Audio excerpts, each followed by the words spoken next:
And before starting, let me give some information for the webinar. So the event of today will be available both in English and in Italian. Per il pubblico italiano è disponibile la traduzione dell'evento nel collegamento Zoom. It will be translated in English on Zoom. On the right-hand side of Zoom, you can find an icon of the world interpretation. You click on it and select the language you want. If you're following on the social media, you've got to register via Zoom to get the Italian translation. Now we can start. And on behalf of Science for Democracy, the Associazione Luca Coscioni and Humans, welcome to our webinar, Defending Academic Freedom. Before leaving the floor to our speakers, let me briefly introduce the three organizers. So Humans is a movement of European citizens for democracy and sustainability. It was launched in 2019 by Italian political activist Marco Cappato, and it's now a community of hundreds of activists and citizens that are engaged in bottom-up political mobilization for socially and democratically sustainable European policies. Associazione Luca Coscioni was founded in 2002 by Dr. Luca Coscioni with the aim to protect the freedom of research and the right of patients and society to fully enjoy the benefits of scientific progress. In 2018, on the wake of the 5th World Congress for Freedom of Scientific Research, Science for Democracy was born to broaden the goal of Associazione Luca Coscioni on an international scale. Since then, Science for Democracy has worked for the promotion of the right to science. The right to science, as defined in Article 15 of the International Covenant for Economical, Social and Cultural Rights, protects the right of researchers to be free and independent, the right of citizens and patients to benefit from the progress of science, and the right to access scientific knowledge. Our work includes activities of advocacy, promotion, and monitoring the right to science worldwide. This webinar will address the issue of academic freedom in a moment in which the UN Committee on Economical, Social, and Cultural Rights is in session in Geneva to consider some national reports. Science for Democracy and the Loyola Law School of Los Angeles submitted one parallel report on China in November, and the document was introduced by Justin Small at the committee meeting this morning. The shadow report will be presented later here by another colleague. We would like to acknowledge the attendance of the mission of Switzerland of the UN in Geneva. There is Anna Davitti, the mission of Italy to the UN in Geneva with Angela Zenkel, and the mission of Latvia to the UN in Geneva with Elina Bracira. We thank them for the time and interest. Although academic freedom is not mentioned as such in the International Covenant on Economic, Social and Cultural Rights, Article 13 and 15, if read together, promote the right to education and freedom of research within institutions of higher education. States have therefore an obligation to respect, protect, and fulfill this right. Our webinar will focus on several cases where academic freedom has been under attack. One of our speakers had to cancel for personal reasons. We hope he will be able to join us in the future. We invite you all to stay until the very end of the debate because our friends and partners from Humans will present their podcast on the rule of law, which, among other things, will have a focus on China, one of the topics of today's event. And the microphone goes to Costanza Armanin, researcher fellow at the School of Transnational Governance of the European University Institute in Fiesole, visiting professor at the College of Europe in Bruges, and member of the Steering Committee of Science for Democracy. Thank you. Thank you, Laura, and good evening, everyone. First of all, thank you very much for inviting me to moderate this debate on defending academic freedom. It's a pleasure for me, especially from the institution from which I talk now and for which I'm working at the moment, so the European University Institute, as over the past few years, colleagues here have had to mobilize for two cases of defending academic freedom. The first is the case of CEU, the Central European University. I'm sure we will hear more about CEU later.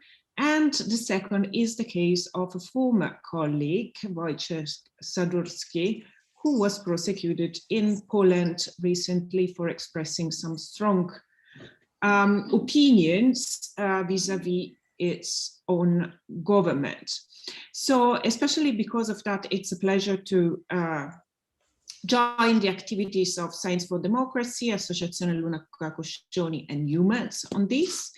But my role stops here. I will briefly introduce the speakers of tonight, and then we will have a first round of comments by them, and possibly also an interactive discussion. Here on Zoom, as you know, you have the possibility to use the chat to intervene. If you want to make me a sign, I'm happy to have a look at the chat.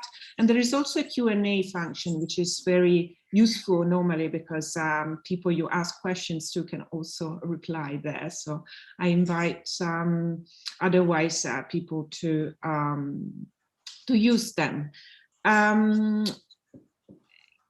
Tonight, we are gonna have interventions by Marco Gentili, who's the co-president of Associazione Luca Coscioni, and to whom I will give the floor first, from Cesare Romano, who's professor at Loyola Law School and is in the steering committee of Science for Democracy and among the founders. Delny Hester from Loyola Law School as well, discussing Hong Kong. Eva Fedor, who is the co-director of the Central European University Democracy Institute and an associate professor there. Latife Akutz, Einstein Research Fellow at Humboldt University Berlin. Marco Penduca, who is a founder of Science for Democracy. And Federico Brosadelli from University of Naples, L'Orientale, who, as Laura already mentioned, will present the last episode of Humans podcast on the rule of law and China ambition in Europe. I will start by giving the floor to Marco Gentili. We are going to listen to an audio from Marco, and then we will take it from there. Is it all right? I ask our Regia, if we can go ahead with this. Porgo i miei più sentiti saluti a tutti coloro che partecipano a questo nostro incontro, così importante per le tematiche da affrontare, visto che la scienza e la relativa libertà di ricerca vanno sempre considerate alla stregua di un diritto umano inalienabile. La stessa nostra Costituzione, nel momento in cui si occupa dei rapporti etico-sociali, afferma: l'arte e la scienza sono libere e libero nell'insegnamento. All'articolo are free, and their teaching is equally free. This guarantee cannot be ignored, but at the same time, we cannot take these rights for granted. And with our commitment, we must prevent any possible step backwards, a risk that is becoming more concrete by the day. I have first-hand experience of what it means to place limits on research, with continuous ethical constraints that end up hindering the development of a whole series of research strands, such as embryonic stem cells, thus preventing access to the promising results that have been achieved Italy still suffers from limitations imposed by its background, and I use this term in the broadest possible sense, i.e., the set of customs, beliefs, and social influences that affect every moment of our life. It is impossible to even hope for an improvement when faced with a false ethical imperative of protecting life from conception to natural death. So first of all, I make an appeal for secularism, for progress without obstacles and self-censorship, so that science can fully express its potential, so that scientists, academics, and students students are not subjected to external constraints or limited by a general culture of censorship against their work when they defend freedom of expression, which is denied in other areas of the world, and their research work clashes with those principles called inalienable and intangible. These topics, in fact, have nothing to do with faith, but only with the way in which one lives it, and they have nothing to do with specious meddling in matters that concern other nations, but they're just an attempt to guarantee basic human rights for all. With this in mind, I would like to recall the events we have seen in recent months when control over universities has been used as a fundamental instrument of foreign policy, in particular because of the aggressive choices made by the People's Republic of China, whose economic consequences are often only considered in the fields of trade and production. The Chinese Communist Party is seeking to influence the policies of its business partners, starting from universities, not only Chinese universities, by denying the most basic freedom of expression to students and lecturers, through strict control of everything that is said or done within them, and this in every area of the world, even where freedom of expression is a right granted for centuries. This course of action has been pursued with perseverance and determination in order to control and report also in the West whoever condemns the repressive policies of the Chinese regime, exposing them all to the possible consequences and working to ensure that it is the same university in which they are enrolled that censors them, in order not to lose the profitable collaborations with their counterparts in the East, even to the point of threatening to withdraw their students, thus leveraging the loss of their financial contributions. And we should not forget the need to guarantee the safety of those who are in China for study or research purposes. Today, establishing relations with a new superpower means for many accepting its economic blackmail, bending to its will and giving in to the point of turning topics such as respect for human rights or the protection of minorities into taboos. It is therefore clear that the control of knowledge, and above all of those institutions where this knowledge finds theoretical and practical implementation, is still a fundamental objective of all those entities that choose obscurantism instead of progress, and that want to control the minds to safeguard their power, a course followed for centuries by all forms of authoritarianism. This is why our meeting can only begin with an appeal for the freedom of teaching, research and study, essential preconditions for human progress, which are threatened by repressive policies, denying fundamental freedoms, and by false self-censorship, hiding behind false ethical principles, as grand as they're empty, in the name of an illiberal vision of the world and social relations. Thank you. We could listen to Marco's intervention.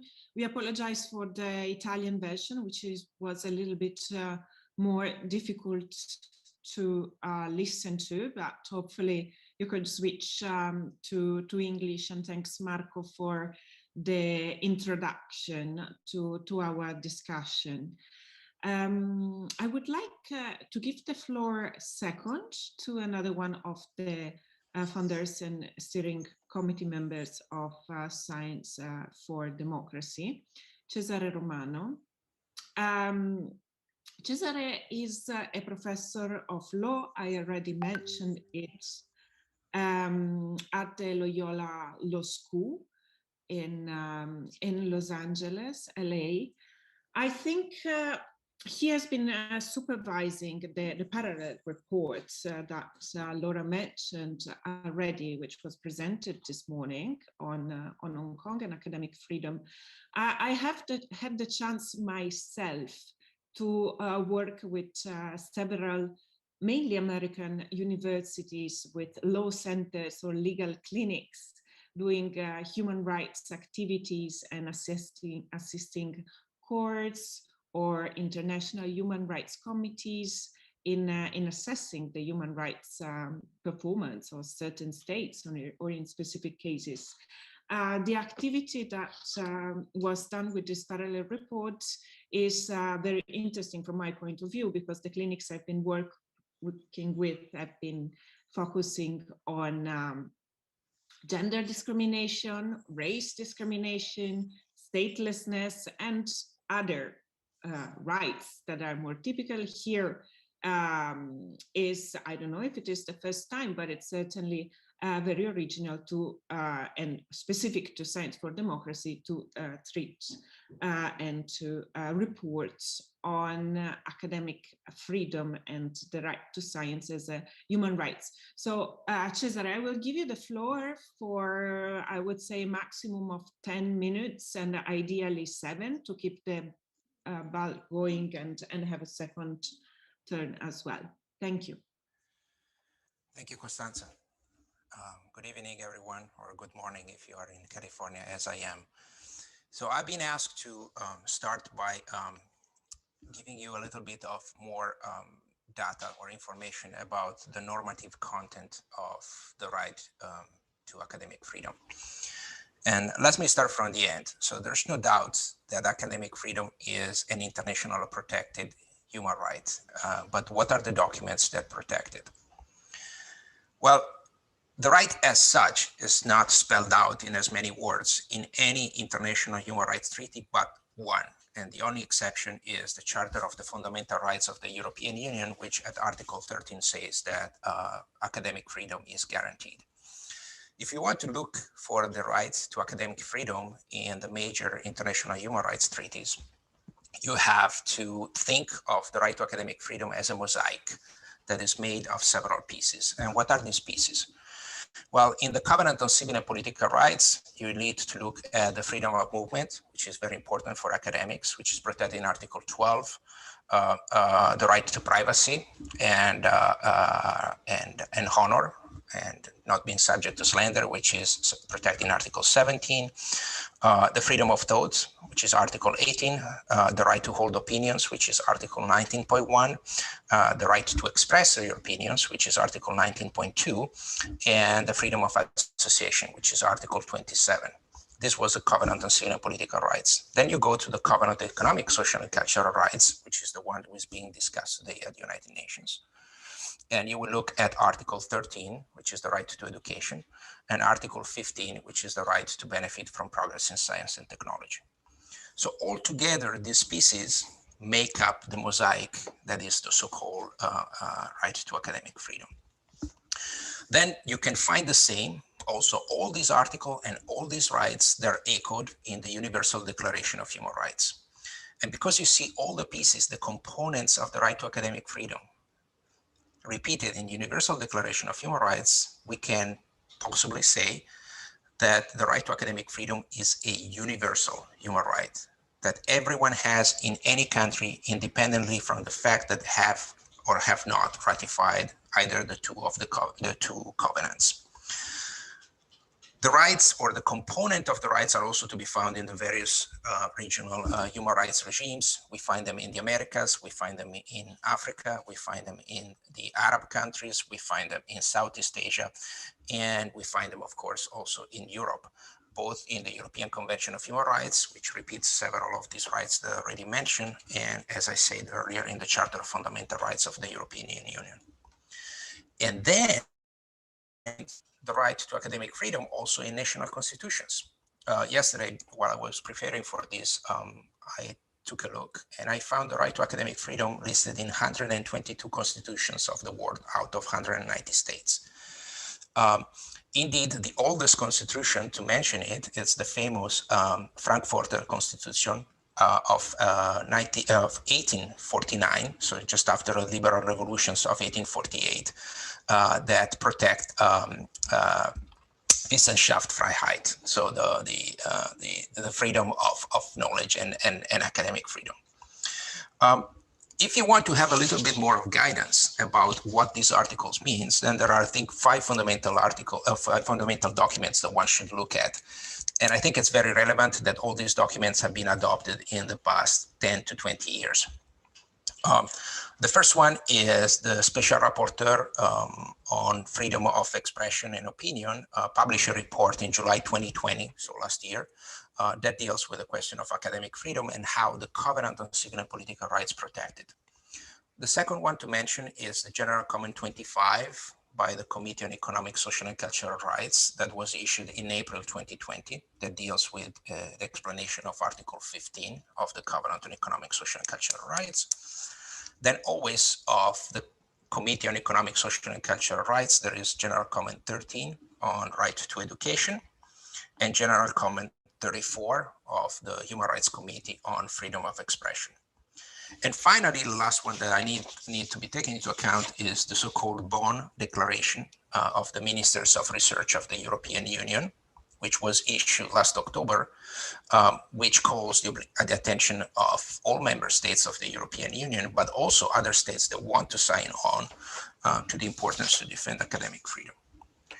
So this was a very quick overview, but it was like kind of a roadmap for anyone who wants to deepen it and interested. So the interesting thing about academic freedom is that a right that can be enjoyed both individually and collectively. It's a right that protects both professors and students.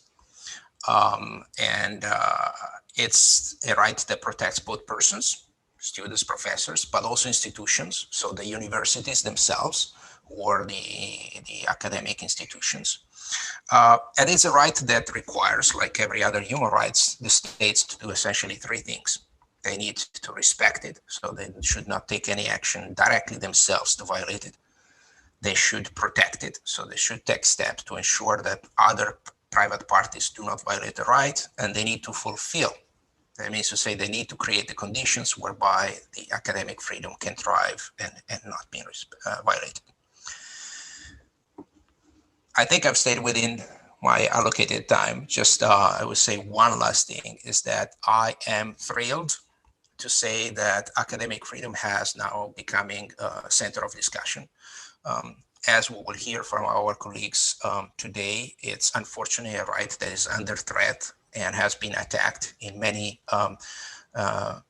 obvious but also non-obvious ways in a lot of countries around the world. And today we will hear about three specific issues.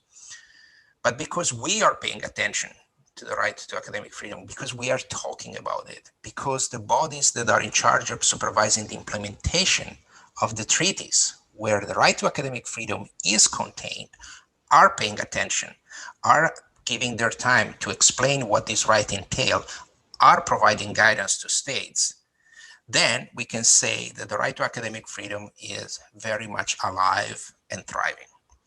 And we need to pay attention because the right to academic freedom is a little bit like the canary in the coal mine.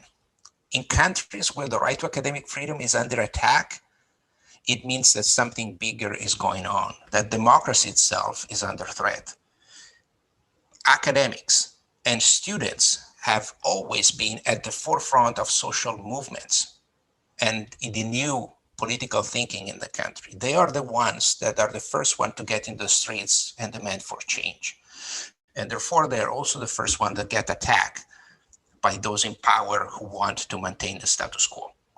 So we need to pay attention of where the right to academic freedom is violated to know where bigger problems are brewing, and then we can take early action. So this is why people who are tracking the right to academic freedom around the world, a few indexes have been introduced in the past couple of years, are at the front of this, and it's up to us to recall states' attention to the need to protect it. Thank you, Costanza.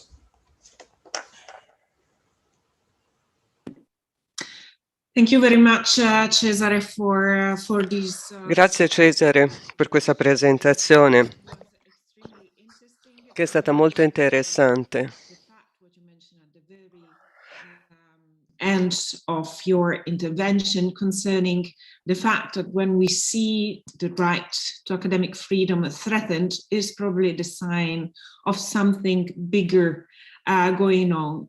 I think we are going to listen about at least 3 specific examples of this concerning 3 specific countries.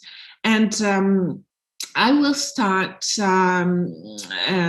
giving the floor to Delaney Hester, who has been working with Cesare at Loyola Law School on the parallel report on academic freedom in Hong Kong, which was presented before the committee this morning.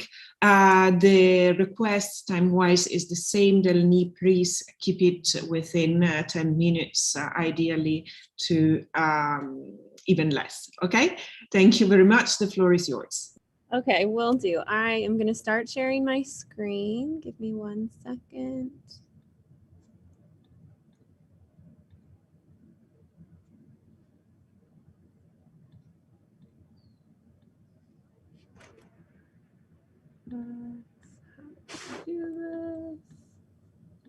We cannot see it yet, but we are confident that it will come up. I'm about to do it. 1 second.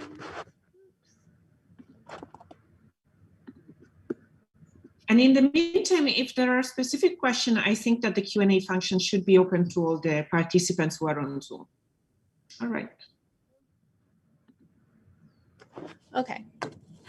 I'm Delaney Hester. I'm a student at Loyola Law School, and I worked on this parallel report with my classmate Justin Small last semester, and we had the help of Professor Romano and also the Science for Democracy. The subject of our report is Hong Kong's new national security law, and we found in our research that it poses serious risks to academic freedom.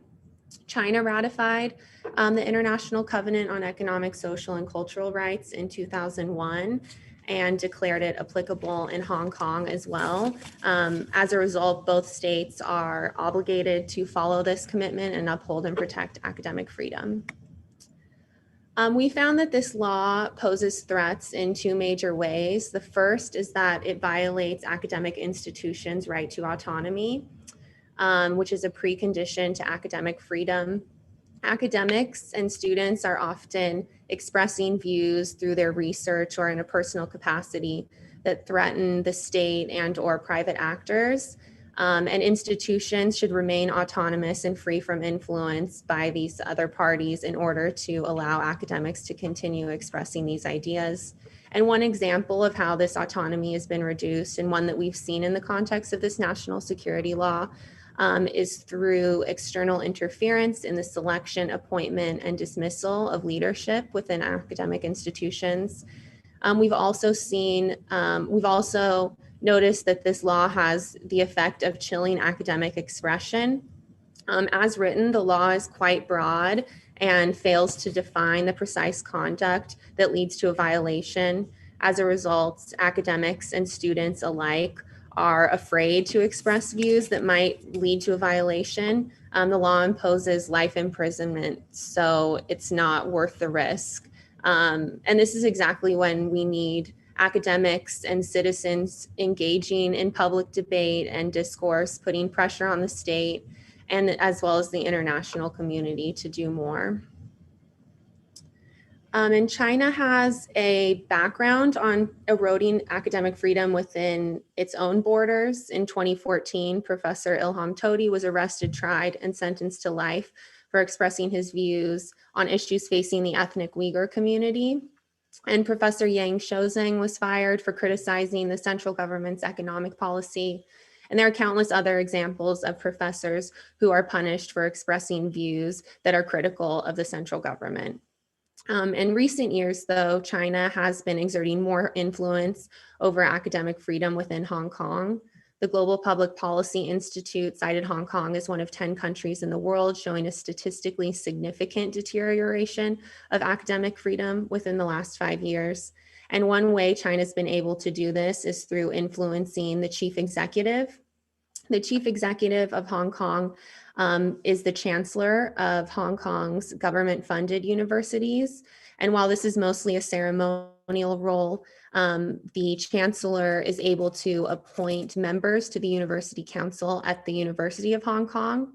And the University Council manages the university's financial and human resources decisions. Recently, we saw Professor Johan Chan, an outspoken democracy advocate who has vocally opposed the central government's growing control over Hong Kong, recommended for the pro-vice chancellor position at the university. He was unanimously approved by a selection committee, but ultimately the University Council deferred voting on his appointment and rejected it. Similarly, the council dismissed Professor Benny Tai after he was sentenced to 16 months imprisonment in connection with his participation in pro-democracy protests. Prior to the University Council's decision, an independent university body concluded that his conduct didn't warrant dismissal. So we don't have conclusive evidence that both of these professors were punished as a result of their views, but we can make the inference that that in fact was the case. So in addition to China eroding academic freedom within Hong Kong, we also had China growing frustrated with Hong Kong's inability to pass a national security law. Hong Kong is mandated to do so in the basic law, but attempts to do this through the normal democratic process were met with mass protests and criticism because citizens were afraid that their rights were being infringed. So China, likely frustrated, wrote and enacted the national security law that's the subject of our presentation today without releasing it, and did so unilaterally. And once the text of the law was released, it raised more concern. The bill's most alarming provisions introduced severe punishment, including life in prison for acts of secession, subversion, terrorism, and collusion with foreign or external forces, all under the guise of safeguarding national security. And as mentioned, it fails to define the precise conduct that leads to a violation. It also limits Hong Kong's authority to interpret, apply, and enforce the law. Some specific provisions that raise additional concern. The law introduces the Office for Safeguarding National Security, which has the authority to investigate national security matters that are too complex due to foreign involvement or external forces, situations where the Hong Kong government is unable to enforce the law, or major threats to national security. These categories are quite broad and could encompass nearly everything. It also established the Committee for Safeguarding National Security, which appoints law enforcement personnel and judges and is advised by a delegate from the central government. It also established a branch of the Hong Kong police force that conducts surveillance without consulting judicial authority. It supersedes all local laws, which would further limit Hong Kong's judiciary's ability to interpret the law. And specific to academic freedom, it authorizes the Hong Kong government to carry out supervision and regulation over matters concerning national security, including those relating to schools and universities. It mandates that Hong Kong shall promote national security education within schools and universities, and which enables Hong Kong's government to take over the curriculum, determine what is being taught and how, and also penalizes professors and other personnel who fail to comply.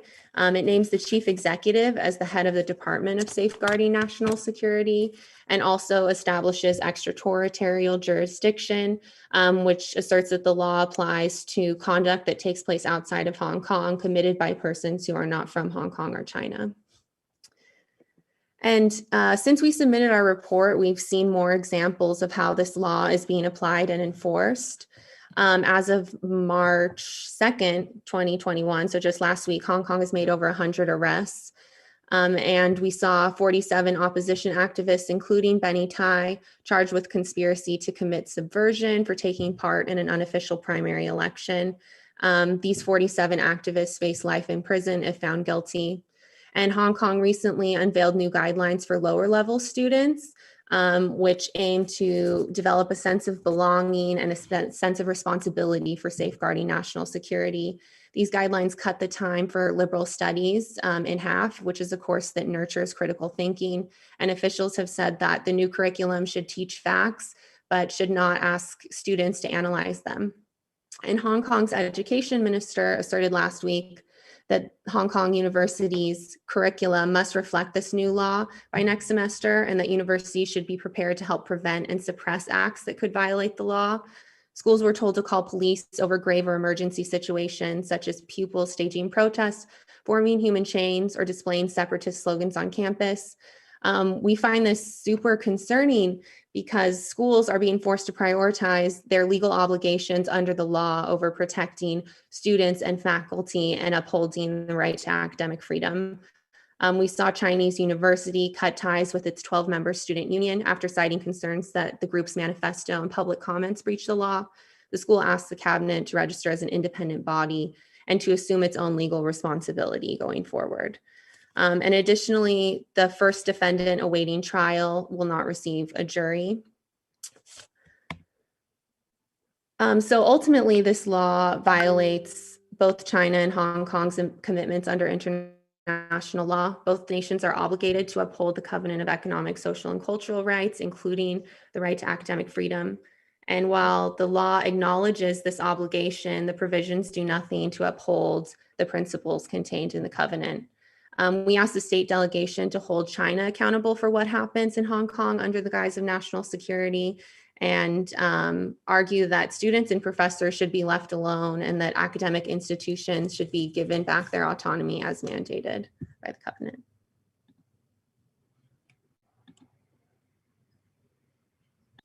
Okay, thank you. Very much, Delaney, and you managed actually to keep the time, and thanks for going into this depth. I think there is we have been talking a lot about Hong Kong and the security law during the past year, that this is an aspect that didn't get so much media attention, whereas it's is such a crucial aspect, and as was said before, is yet another sign of the crackdown that is ongoing. But Costanza, if I may, since that this report was discussed this morning at the United Nations, maybe I should give an update to everyone for the benefits of those who couldn't be there. Is that Delaney's colleague Justin Small presented the report to the committee. And I have to say that we are very happy to say that they really paid attention to what we were saying. They took notes, and they even asked questions, which for anyone who's familiar with the process, it's not usual. So that means that actually we caught their attention, at least on Hong Kong. So that's very good.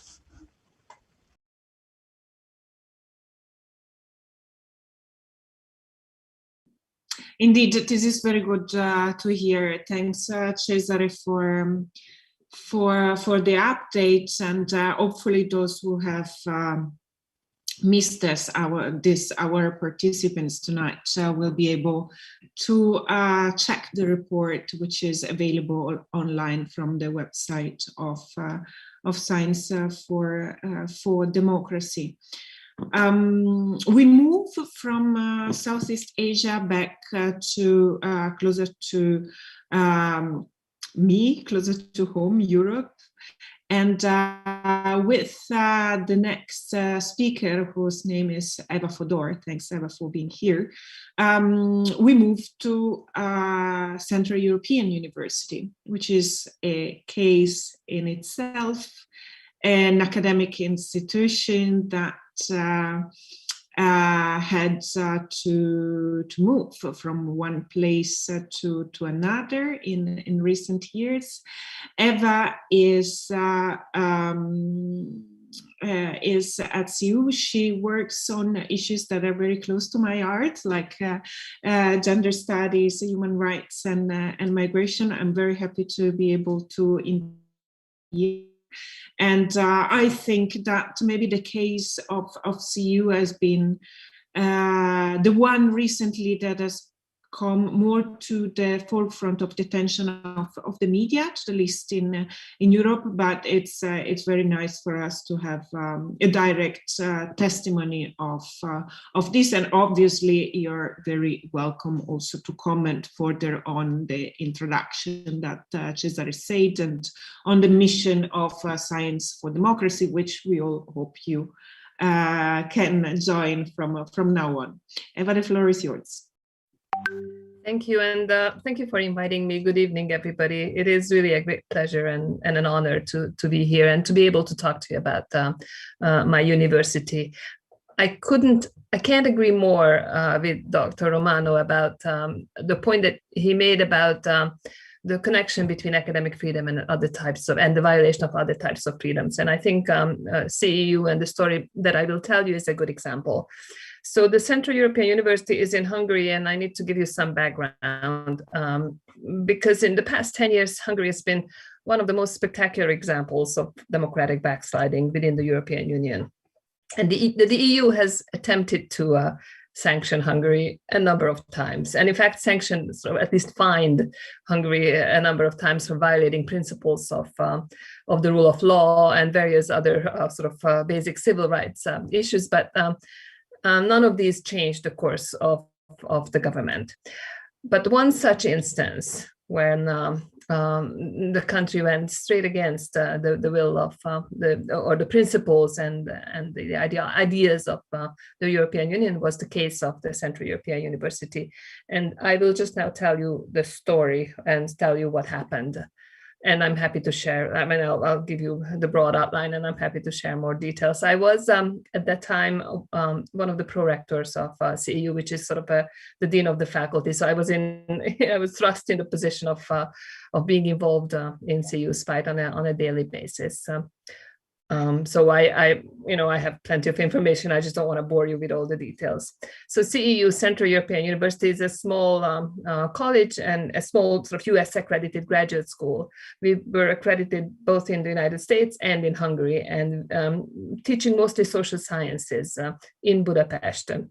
The university was founded in 1991 by a number of Central European intellectuals, with the goal of educating the generation, the post-transition, post-communist generation in social sciences. And the funding for the university, and this is important, came from George Soros. Now, in the 15 years of its existence in Hungary, CEU grew to be one of the best universities, in fact, the best university in the disciplines that we're teaching in Hungary. And it, had been working legally in the country without any conflict with the authorities. As I said, it's a small university. We have about 1,500 students, but they come from all over the world, from 120 countries. We are actually the second most international university in the planet. So all of this, so you need to know this about Hungary and this about the CEU to understand what happened. So what happened was that in the spring of 2017, the Hungarian government passed a modification to the higher education law, which came to be named Lex CEU, basically modified the higher education law and introduced a number of new criteria for universities that were accredited or that were foreign owned or that were accredited in foreign countries, two of which were targeted CEU specifically.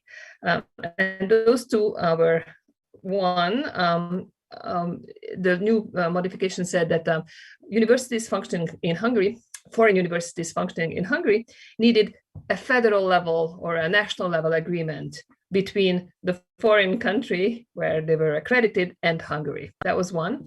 And the second was that foreign accredited universities had to pursue educational activities in the country where they were accredited. And now CEU did not pursue educational activities in the United States. There are a number of American universities that do not, so that operate in foreign countries that do not actually have a campus in the United States. The Hungarian government gave the deadline of October. This was passed in April. We had until October to do something about it. Otherwise, the threat was that these universities would lose their operating license. There had been no consultation with CEU. This came out of the clear blue sky. There had been no sort of warning really, other than sort of vague political threats against George Soros. And again, as I said, there had been no legal problems or academic or intellectual problems that the authorities had notified us about. The deadlines were, of course, punitive, and the law itself was extremely discriminatory, because really it was only CEU that had problems satisfying these two requirements in Hungary. So this was clearly a political attack against an excellent American, US accredited university, and of course, an attack on academic freedom globally. It is important to know that this, of course, in a Hungarian context, this was not completely, it was not the first act of curbing academic freedom, because the Hungarian government had been attacking local universities as well, only not as spectacularly as CEU. So after this the modification of this the law, we tried to fight the government, tried to negotiate, tried to at least get a clear understanding of what the law is.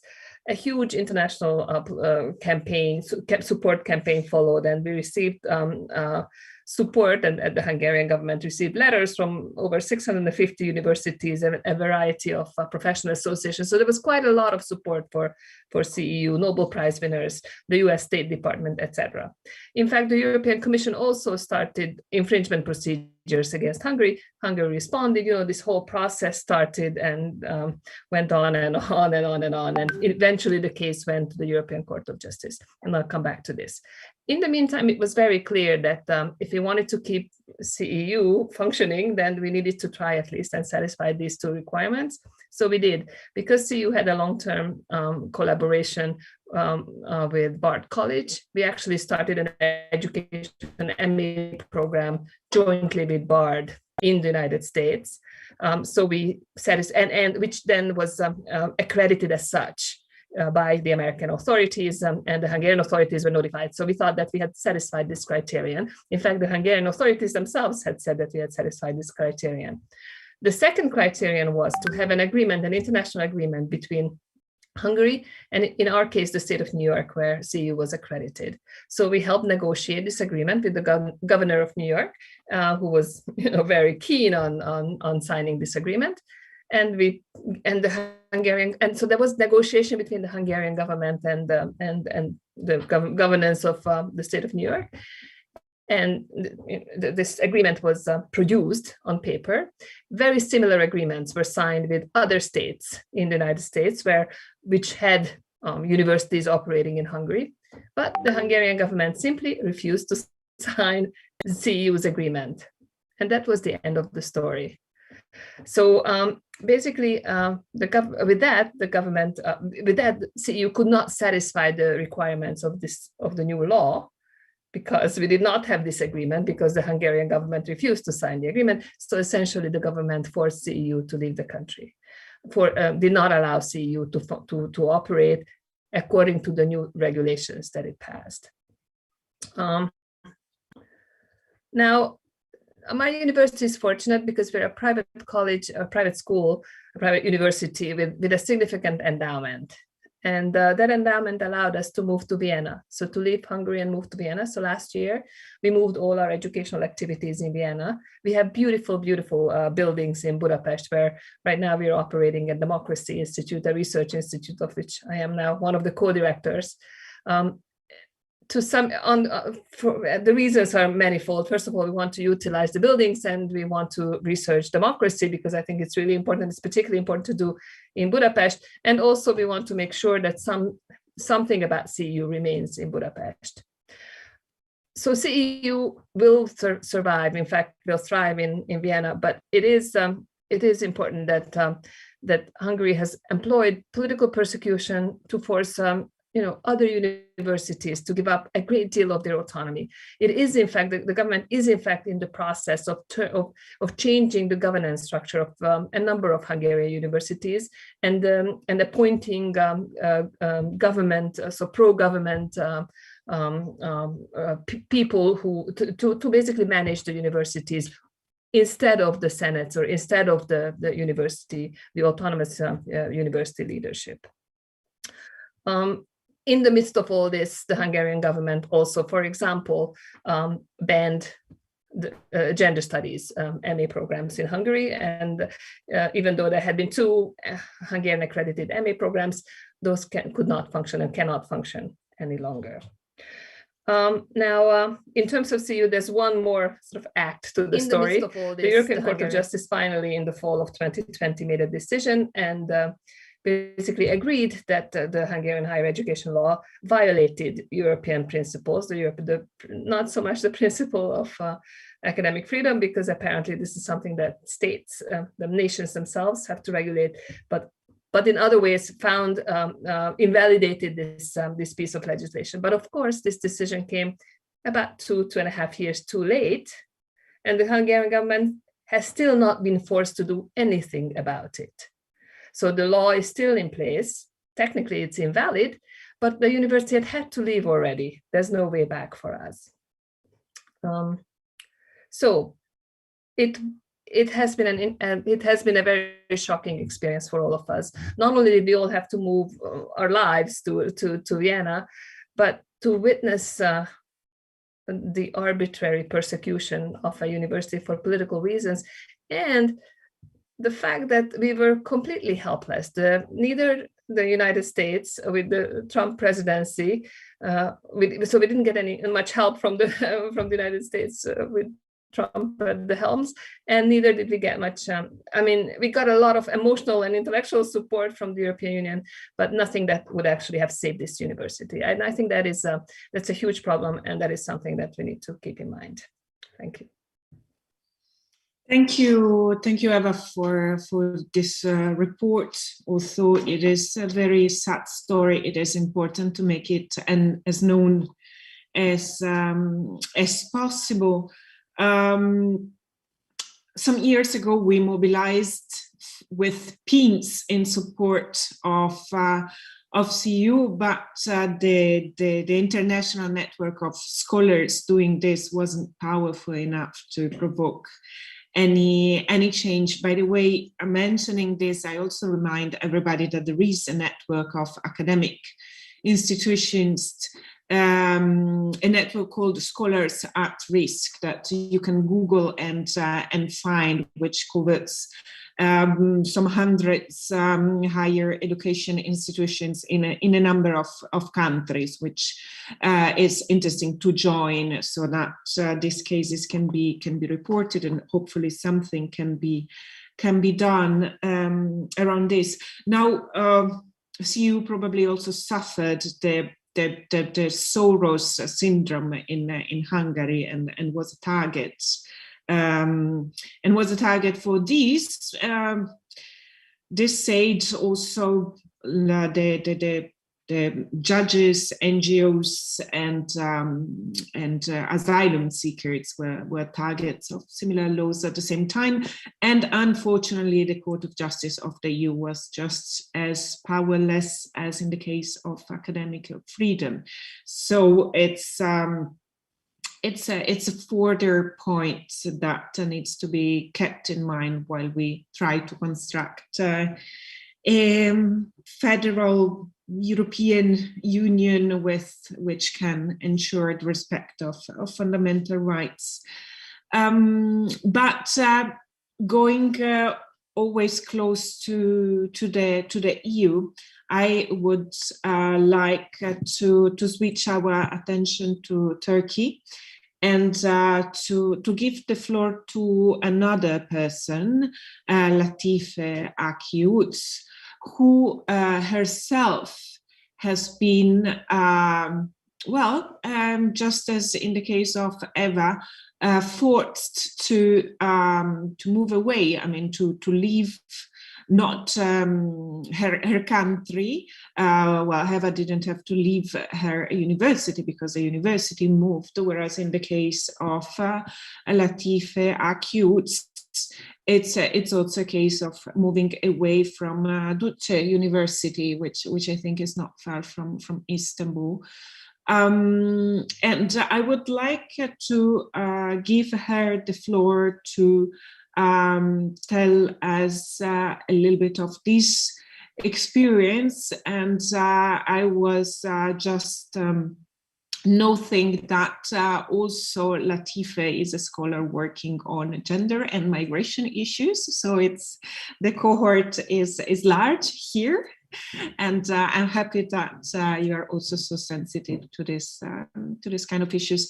Thanks, Latife. The floor is yours. Thank you, Costanza. Can you hear me? Unfortunately, it's been 4 years. I cannot work on any issues on gender and border because of talking about this academic freedom and attack on academic freedom. But I will come back this soon. And I would like to share my screen if possible. Yes, 1 second. Okay, yes. Is it fine now? Oh, yeah. Perfect. Okay. Yeah. Sorry, before you start, can you just make the wide screen presentation? Yes. Thanks. Yeah. Just okay. Okay. Yeah, I would like to start by showing 2 images, which gives a very good idea of state attack on academic freedom in Turkey. The first one, this picture is from February 2017. On that one, you see that Turkish riot policemen walk over academic gowns laid down during a protest against the dismissals of academics for peace from Ankara University. It was with decree law, and with this decree law, more than 100 academics for peace lost their job. And the second one, this one is the latest one from January 2021.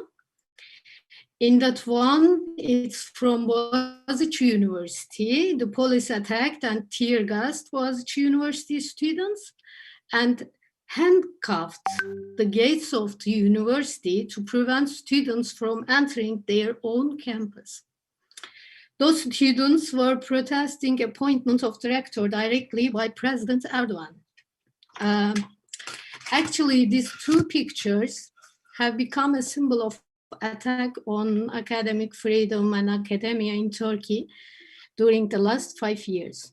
The purge and pressure on academic freedom obviously has a long history in Turkey, but because of our time burden today, I'm going to talk about the period after January 2016, when Academics for Peace group made their peace petition public, and more specifically about the state of emergency process after failed coup attempt in Turkey in July 2016.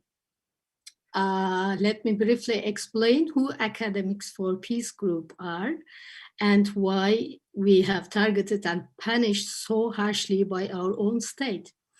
This is a group of academics who got together first in 2012 to support political prisoners' hunger strike in Turkey, but become widely known after peace petition entitled "We Will Not Be a Party to This Crime."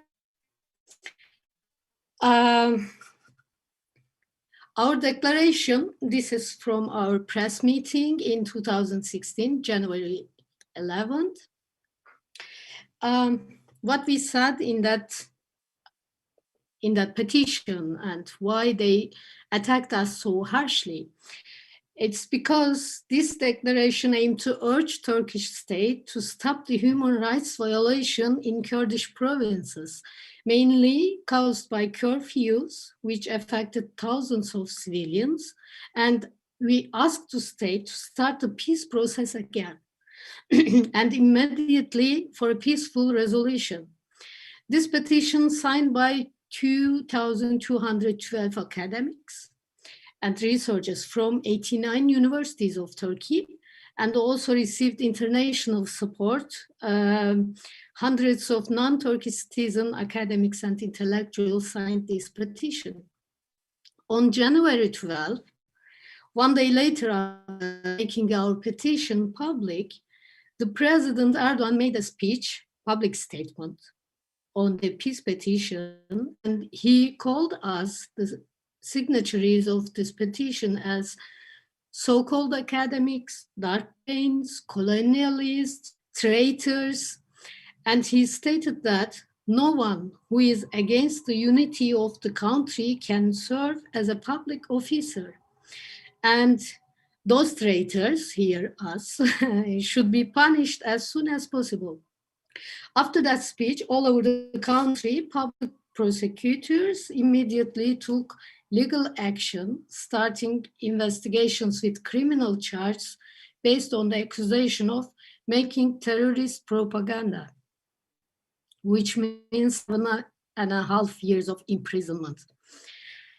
In some cities, academics were taken into custody from their homes, subjected to home and office search, and seizure of personal items. We started to face all kinds of attacks, also coming from individuals, not only from state institutions. University administration also started disciplinary investigations against us. Let me briefly talk about my own experience. When I signed, my own story has started very same day and Erdogan's hate speech. When I signed the petition, I was working in Düzce University as an assistant professor in sociology department. And I was the only petitioner in my university. Actually, this made me an easy as a single woman living alone in this conservative city. My university was the first one who took the legal action, and they suspended me in 2 days. And I have been targeted by local media and TVs by using my pictures on their first pages, and also by ultranationalists through their social media accounts. You could imagine the severe words, insults, and threats in that post. Some was asking for my address. Some others were trying to reach me by calling my faculty.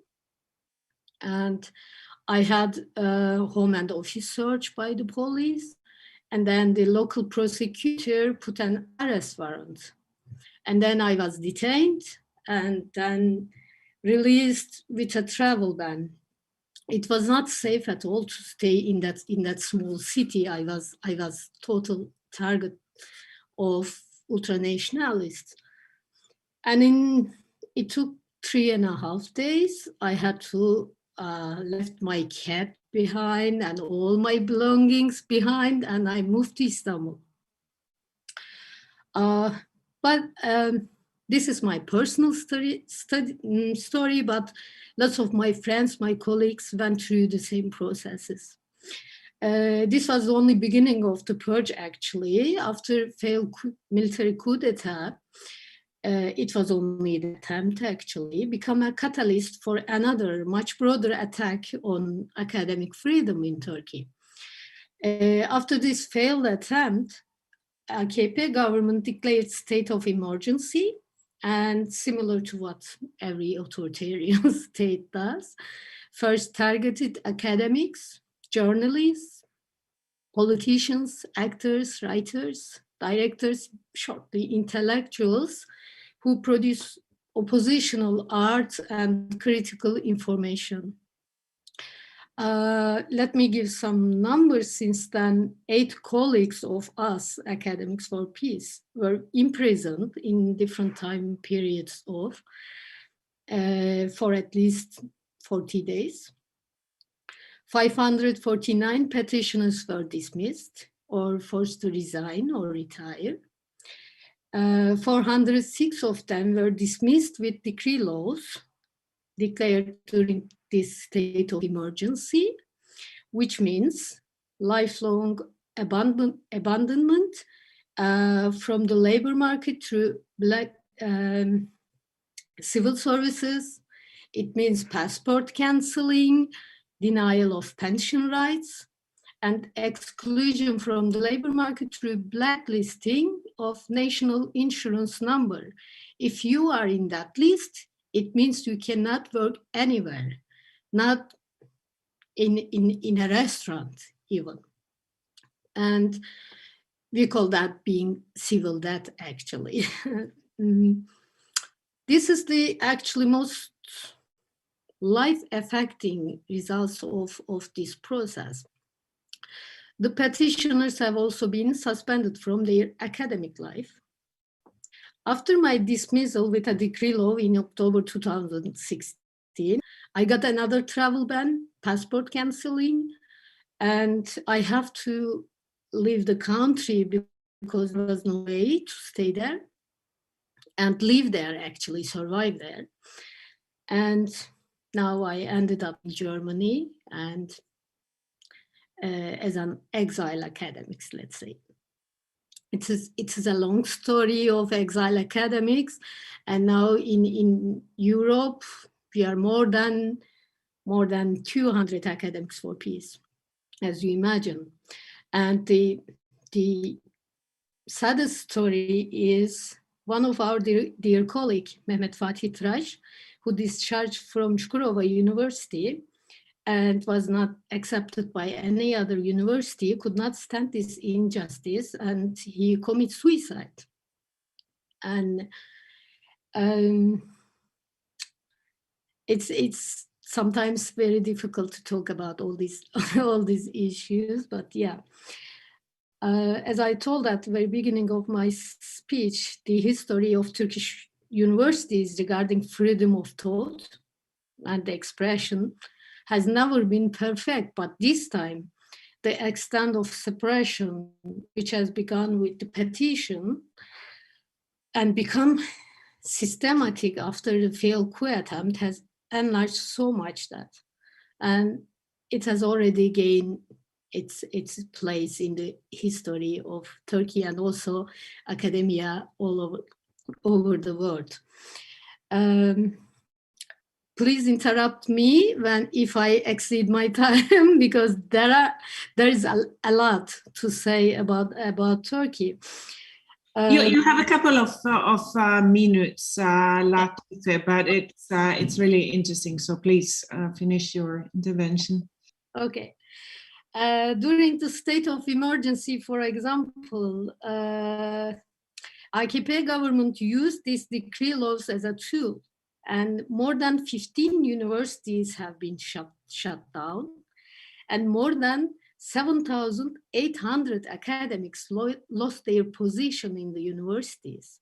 And with 2 decree laws, I really want to mention these 2. One, also universities lost their autonomy and academic freedom to decide and elect their own rector.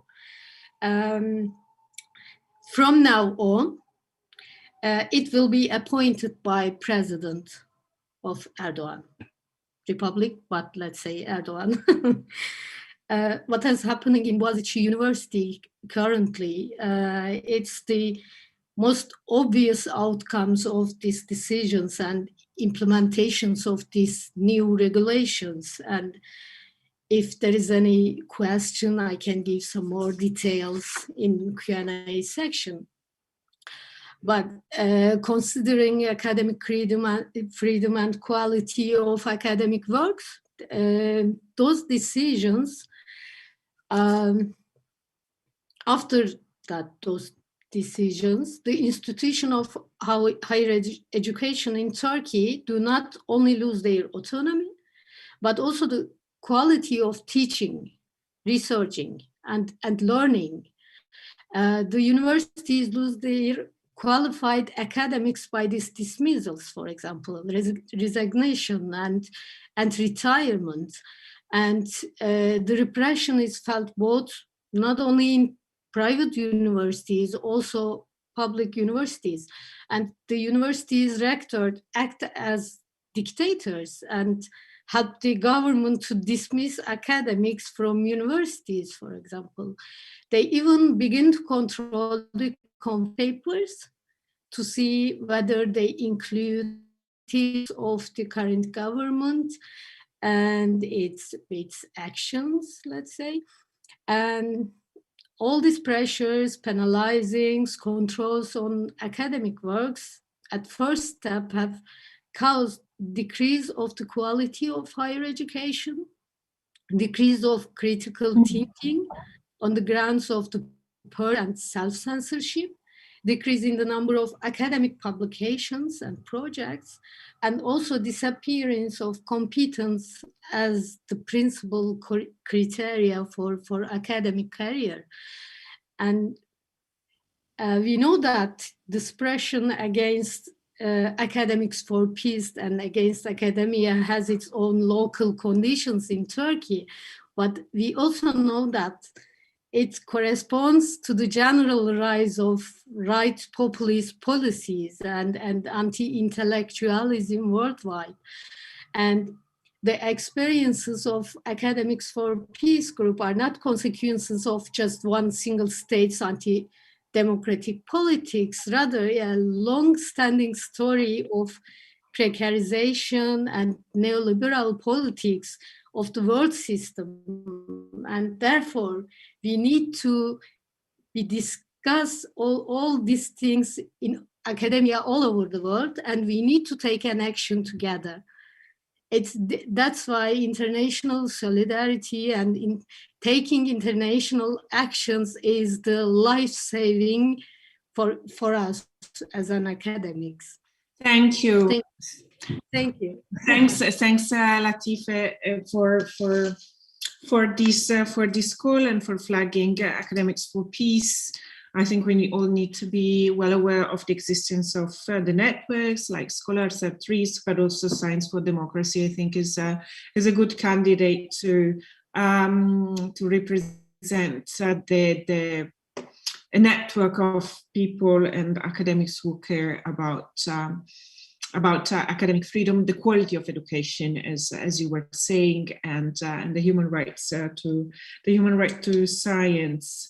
I would also like to take on your call to keep discussing this, and also in other countries. I was just discussing with Marco Perduca about the opportunity to maybe have other sessions and inquire also about other countries. It could be Brazil, for instance, it could be Poland. There are many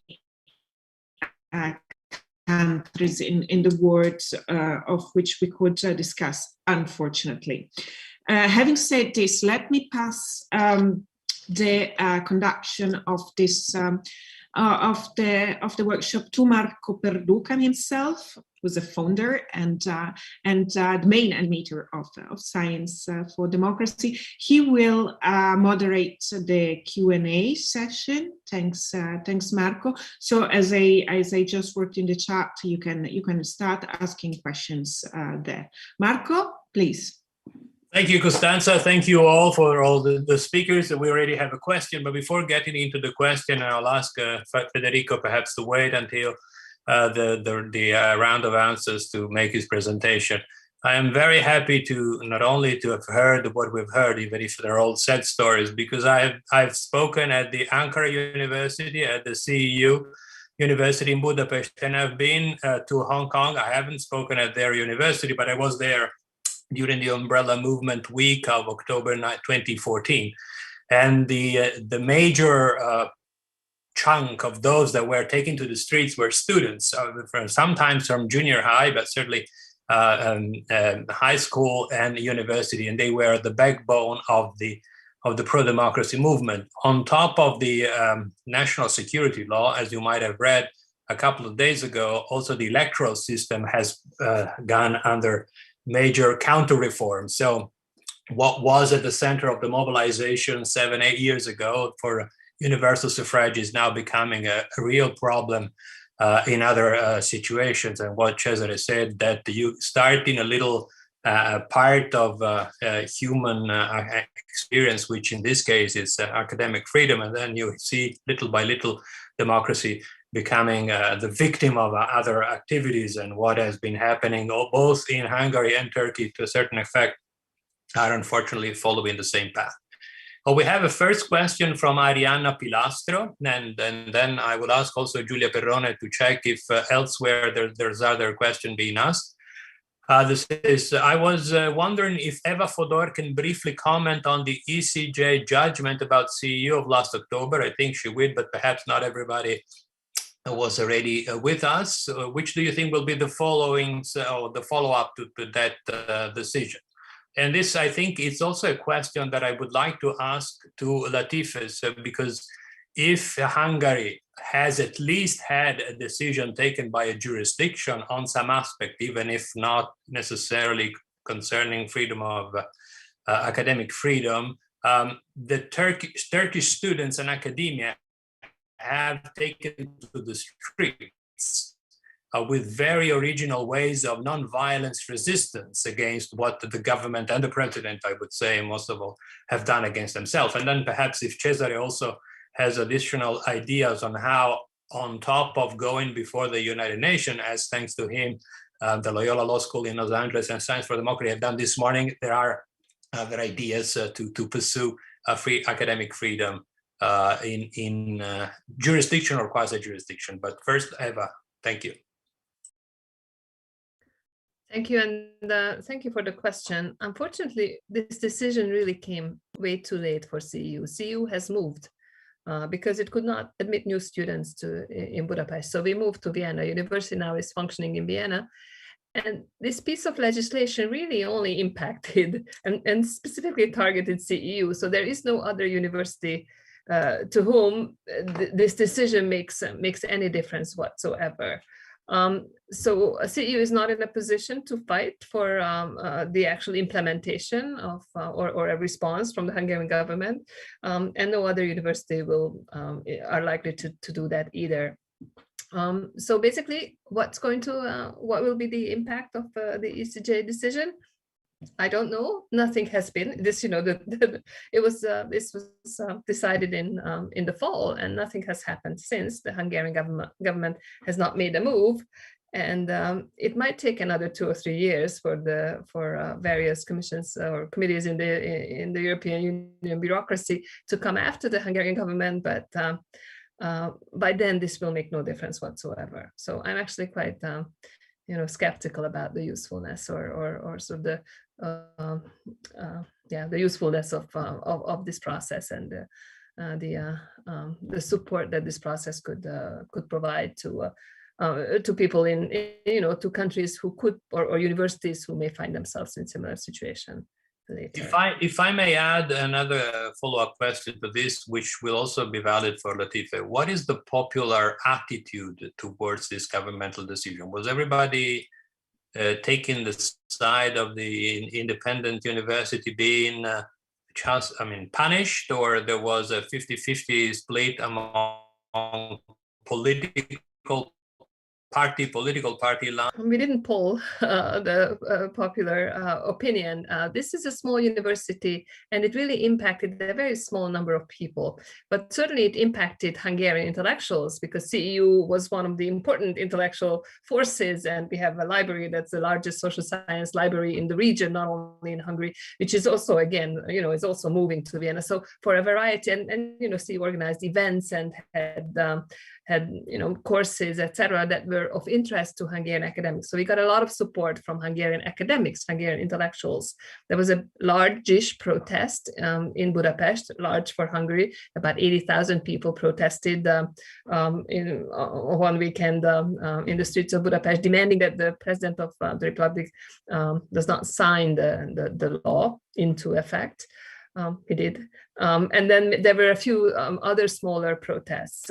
But in general, so in terms of public opinion, all I can tell you is that this happened in 2017. A year later, the same government was re-elected with a 2/3 majority into power. So, and of course, the issue of, we try to keep CEU and this problem and the problem of academic freedom more broadly speaking in the news, but that did not seem to have swayed the electorate.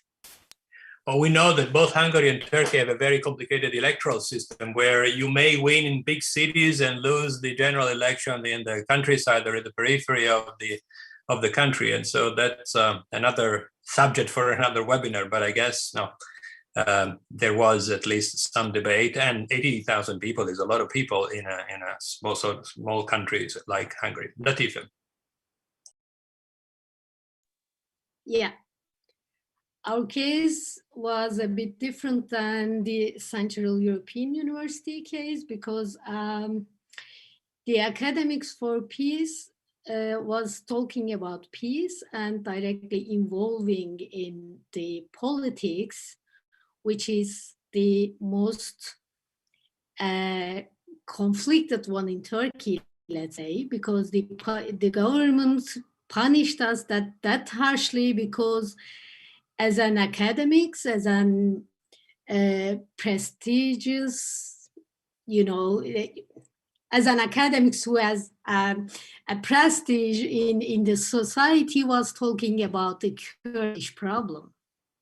And the reaction was so harsh because they were saying that how dare you to talk about the Kurdish issues? You have to just stay in your offices, in your universities, on the wall of the universities, and just talk about that. We were doing kind of activism, and that's why the government couldn't stand on that. But we got lots of support from very different groups and communities, like. There was a group of Peace for Everyone group, and it involved like theater players, writers, directors. I don't remember exactly, but more than 20 different groups supported us, and also our students. And but then there was this accusation of doing terrorist propaganda. And actually at the end, we all acquitted from that charge, but it didn't change anything for us. I mean, still our passports are canceled. Still we cannot work in any university, any research center, any institution, and even any restaurants, let's say. And we cannot go back to our job still. This is valid. But then AKP government decided to implement this decree law and appoint a new rector to the Boğaziçi University. Thanks to our students and our colleagues in Boğaziçi University, they are resisting. I don't know, from here, it's really difficult to talk about that because I missed being there. I missed being with them, and they are resisting in every manners by using peaceful tools. I mean, they are on the streets and police attack them. They were imprisoned. 11 of students are in prison during that process, and 25 of them got home prisoning, something like that. And still they are resisting, and they don't accept this new rector. And they every day in the campus, they are doing demonstration, not only students, also our colleagues, thanks to this government, actually united us in the universities. Before it was not like that. Before, I mean, there were some professors and, faculty members, there were students, and there were some administrative workers, but now they are united and they are resisting together. This is something gives really, really big hope to us as well, to be able to go back to our country, let's say. Thank you. I think what you call peaceful, we call nonviolent, because they actually use specific techniques that we have learned from the Turkish movements of Gezi Park, the so-called Duran Adam, that people standing immobile in front of the police or the authorities, so to speak, they want to take their stand in a very violent and assertive manner. Cesare. Thank you, Marco. So I was just I was listening to these presentations, and were really heartbreaking in many ways. Something that struck me is that there is very little international jurisprudence on the question of academic freedom. Very rarely academics or who suffer from violation of the human rights bring the matter to courts, and even less to international courts and tribunals. As I was listening, and actually I sent a couple of personal messages to some of the panelists asking for a chat afterwards, we would be happy to help you turn the situations into cases. And I think it's important to do that because the problem with international human rights is that sometimes these are abstract principles that need to be applied in concrete situations. And the magic of litigation does exactly that. It takes some very broad abstract principles and applies them to real situations on the ground. And by doing that helps clarifying the content of the rules and the scope of the rules.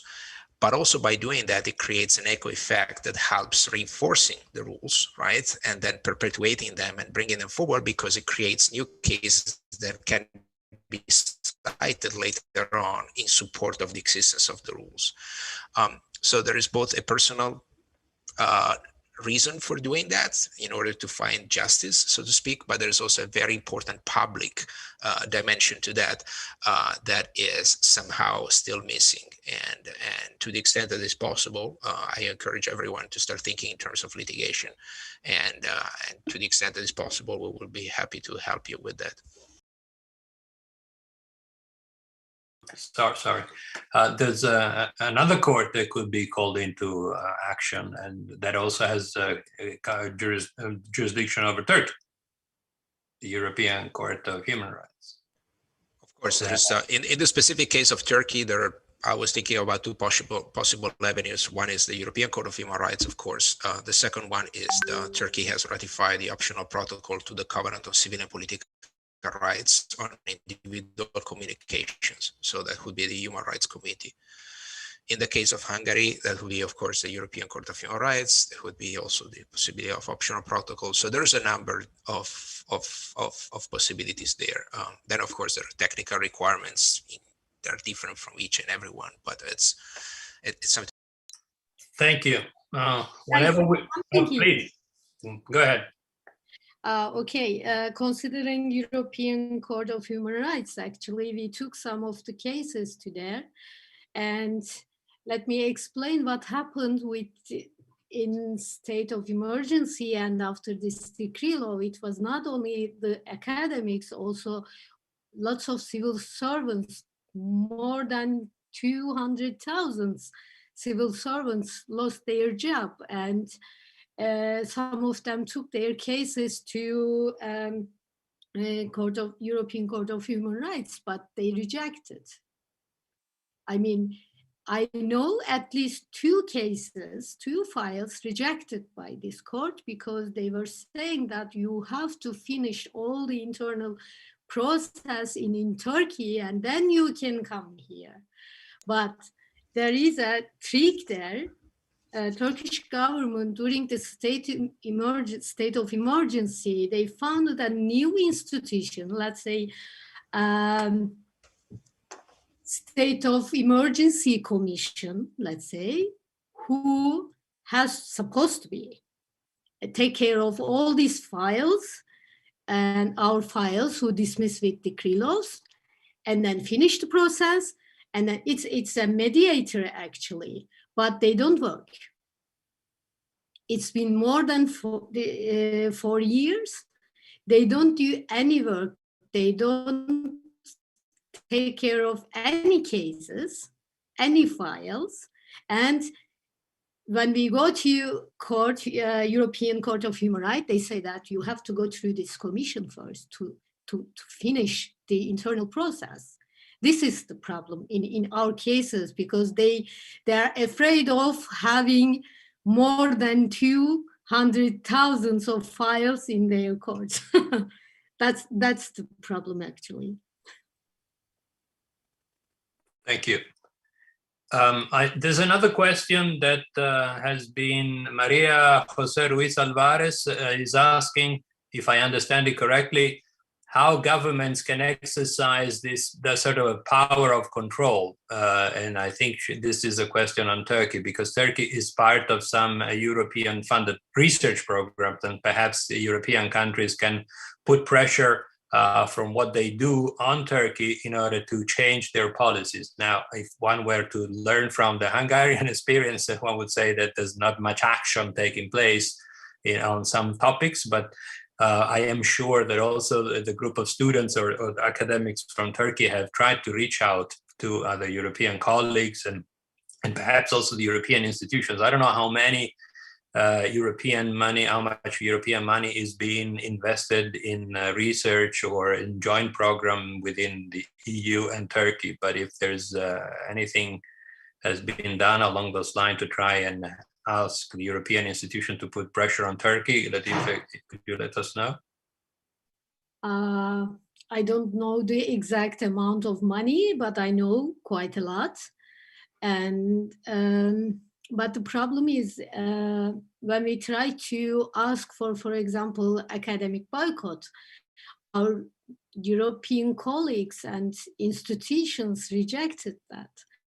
I mean, they have really close tie with Turkey and with Turkish institutions, and they continued this institutional ties with universities who take a really hard action against academics for peace.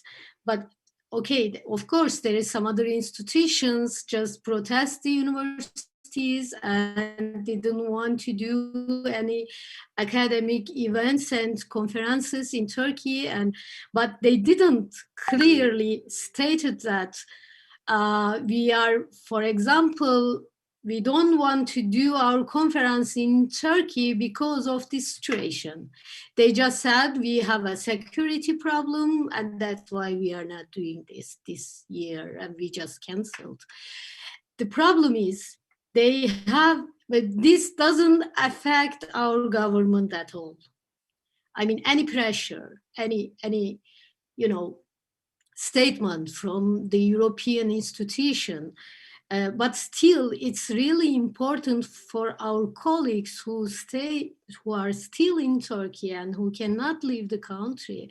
It's really important for them. We here in Germany, for example, we founded a university to be able to find a way for our colleagues who stayed in Turkey and who cannot leave the country to give them some survival money, for example. They are doing online courses there. But this is just with our effort in an institutionalized way. It's really difficult here. We have to fight this, let's say, Western centralized democracy understanding. Thank you. Well, thank you. Delaney, we don't want to exclude you from this discussion. So if you have anything to add, not only to your presentation or to the debate that's going on, now would be the good time. I don't see other questions. And if there are no other reactions from Eva, Cesare, or Delaney herself, I mean, now would be the time to interact. Constanza mentioned another case, the one of Professor Wojciech Sadurski, who's a Polish professor who is now actually on the trial in Poland and is teaching in Australia. He wanted to participate, but apparently, unfortunately, today's webinar conflicted in terms of time, but also he had some lessons. So I think if there is appetite for additional discussion about academic freedom being violated around the world. Certainly Poland would be another example, Brazil, as Costanza has mentioned, and there are a couple of African countries where also the situation is not necessarily the best that we could have around. So I thank you very much for your presentation. One of the issues that was mentioned before by Cesare, not only is litigation, but it's also the possibility of preparing this parallel report when the UN Committee on Economic, Social, and Cultural Rights is meeting. We have been able to submit 10 documents already on a variety of issues, and every time there's a different subject on the agenda of those, or at the center of those reports. And every time, not only we are learning more about what anything that has to do with science, so to a certain extent, even if this is a combination of different articles of the Covenant, but also trying to open new doors within the United Nations, because as we understand from what happened this morning in Geneva, some of the issues that, thanks to Cesare's work and his team, have been put to the attention of the United Nations were not be taken into consideration in the past. So we're little by little, there is some jurisprudence to be constructed, and this would be the best way to do it. Some of the information at the center of those parallel reports is taken from an index that the Associazione Luca Coscione first and Science for Democracy afterward has been working on since 2009, which collects publicly available information on 5 different topics. Academic freedom is a difficult topic to monitor, but perhaps we can find a good way to feed the index with information and then continue monitoring the situation in the 50 countries that are at the center of the work of the index. So now the time is for Federico Brusadelli, who's a researcher in Chinese history and at the University of Naples, L'Orientale. Welcome. It's the first time we have you with us. You will present the last episode of Humans for the Rule of Law podcast, which is entitled China Ambition in Europe and it has hegemony. And now I say now, and then perhaps at the very end, I'll give the floor to Virginia. Right after this webinar, there is the first assembly of humans that will speak about what humans is. I mean, we heard Laura presenting humans briefly at the very beginning, but this is a network that is mainly working on EU-related issues, as the name says, but wants to also to reach out to a wider audience, or perhaps Europeans that live abroad or non-Europeans that live in Europe. But before, sorry, Federico, we just got another question by Giovanni Capranico. As a biological scientist, I would distinguish between production of scientific results and communication and practical use of them. At present, some countries seem to control and restrict the latter and not the former. Would you agree? Or anybody wants to give it a shot? The separation between production of scientific results and communication and practical use of them. Do you have in the back of your mind any example of such a thing happening, and where and how? So yes, what he's saying is it makes sense, because the production of scientific knowledge is covered by certain rights, and the dissemination of scientific results of scientific research is covered by others. So so depending on how you want to approach, this is a distinction that is not just academic, but it has practical importance, because it needs to be filed under different heading. Then, of course, at the end of the day, what's the point of producing scientific knowledge if you cannot disseminate it? But that's another thing. So, or maybe not, because if you're producing a very complicated algorithm to control something, but the only one who produces it is the government, and the only one allowed to use this is the government against the citizen, and that could be perhaps one of the examples that could come to mind from another perspective. But no? Yes? Yeah, I agree with you. Okay. No, I mean, the problem is always here that not only does the need to invest in research and development, but then to make available the results. So the last part of the right to science is to allow the full enjoyment of the benefits of scientific progress and its application to everybody, or not only to the people, members of the party in power or the elite or the rich that live in that specific country. Sorry, Federico, now the floor is yours. Thank you. Thank you very much for inviting me and for organizing this webinar on such an important issue, so often overlooked, I would say.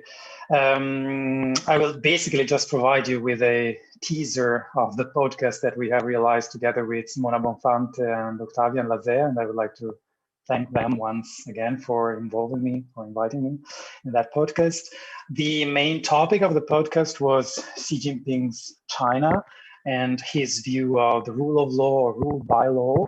As I'm a historian and not a jurist, that focus was mainly on Xi Jinping's political thought, on the historical roots of the current Chinese nationalism, I would say, on the discourse by which this renewed Chinese nationalism is spread within the country and on the global stage. So the similarities and differences between these two narratives of China's rise. But then we also discussed at the end of the podcast the issue of academic freedom. Not much in China, because academic freedom in the People's Republic of China is not under threat. It simply doesn't exist and hasn't existed for the last act of some initiatives controlled and financed by the People's Republic of China in foreign countries and in Europe, for what concerns us. Particularly, we talked about the Confucius Institutes. These are institutes that are financed and controlled by the Chinese government, and they have the mission to spread the knowledge of the Chinese language or Chinese culture, but differently from, for example, the Goethe Institute in Germany or the Cervantes Institute in Spain. They are actually hosted within foreign universities, and they also offer important services, I would say, to these universities. In exchange for being hosted, they provide teachers, for example, for language courses. They provide access to fundings or contacts with China and so on. So this has posed a problem, especially in the last few years, also to sinologists. And among the community of China scholars or sinologists, there has been a debate on the impact and the role of these institutes and on this growing self-censorship that we can see among us, among our colleagues, because whenever you want to organize an event, even independently, I mean, at your university in which you want to discuss about the Uyghurs, for example, the situation in Hong Kong or Taiwan, you start asking yourself, so what will the Confucius Institute's reaction be? So there is not yet a direct limitation to academic freedom, but there is the beginning of something, and there is a presence that being connected so evidently to a country in which academic freedom doesn't exist, or at least doesn't exist in the form that we consider to be academic freedom, well, then this poses a problem to European scholars, I would say. So what I think we can learn from this phenomenon of the Confucius Institute is two things, I think. First of all, that academic freedom is indeed, I think, a non-negotiable value and a fundamental component of a fully fledged democracy, and is part of what we consider to be a democracy, of our concept of democracy. So academic freedom is a battlefield, I would say, between different understandings of political orders and political structures and political cultures. And it's also, I think, a non-negotiable component of a European identity, or European values should be part of our so-called identity. But at the same time, this experience with China and with the role of the Confucius Institutes tells us that if you want to defend academic freedom, you need money.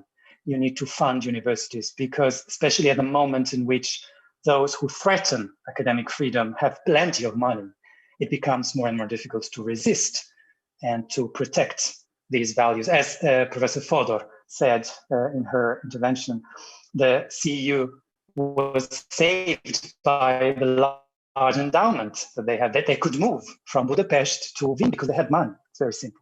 So if you want to protect academic freedom, and if you want to protect it against very rich and powerful enemies, I would say, in conceptual terms, not necessarily in a confrontational way, but you need to sustain it and to protect it also financially. And I think this is something that should be stressed over and over again, besides the importance of the value itself of academic freedom. But how can we actually protect it? It needs money, I would say, first of all. So that's it. I mean, you can listen to the podcast and you will have more details on this debate that we had there. Great. Thank you very much, Federico. The postcard can be found at humans.eu/China-ambition-Europe-hegemony. Speaking of humans, as said, now I'd like to give the floor to Virginia Fiume, who has a different now, but usually she works for a lot of organizations, and the one she's going to speak about. Thank you, Marco, and thanks for all of the speakers, because I think it's always very helpful to connect the concepts of fundamental rights and human rights to real life situations. So it was very important for all of us to listen to you. As Marco said, there were many hats, and one of these is I'm the coordinator of Humans, which is one of the co-promote. And Humans is a project that's becoming more and more reality of giving a platform for citizens to engage for political reforms in the European Union for sustainability and democracy through the activation of instruments of participatory democracy, institutional instruments of participatory democracy. And we will have our assembly, which will be an opportunity to work in the European Union, starting from the Conference on the Future of Europe, which was a project supposed to start 1 year ago to discuss the reforms needed in the European Union, included probably the topic of the rule of law and other rights, and not only. And the assembly is the members' assembly, but is open to anyone. And I hope, if you are not tired of screen time, you want to join, we will have some very interesting guests as well, among which Violeta Bulc, who was the former EU Commissioner for Transport, who is a very strong advocate of participatory democracy instruments, and many others. So I think the assembly is an opportunity for all of us as citizens, Europeans or not, to try and see what can we do in first person to try and shape the realities around us. I think tonight learning about the reports was quite important, because that is one instrument which requires very high skills from a juridical perspective, but there are other instruments that are available, particularly within the European Union, that can be activated to work on also the issues that we tackled tonight. So I want to invite all of you to follow the assembly if you want, or in general to follow the work of Humans that cooperates strictly with Science for Democracy, if you want to find other ways to engage yourself and try to leave a political mark around Europe and beyond. Thanks a lot. When we speak about Mark, I am always called in cause. So I would like to thank all the speakers, Marco Gentili, Cesare Romano, Delaney Hester, Eva Fedor, Latifa Qutz, Federico Brusadelli. I would also like to thank the people behind the scenes that helped us be online for this couple of hours, starting from Virginia that just spoke, Michael Braha, Jessica Sanson, and our interpreters, Monica and Amalia.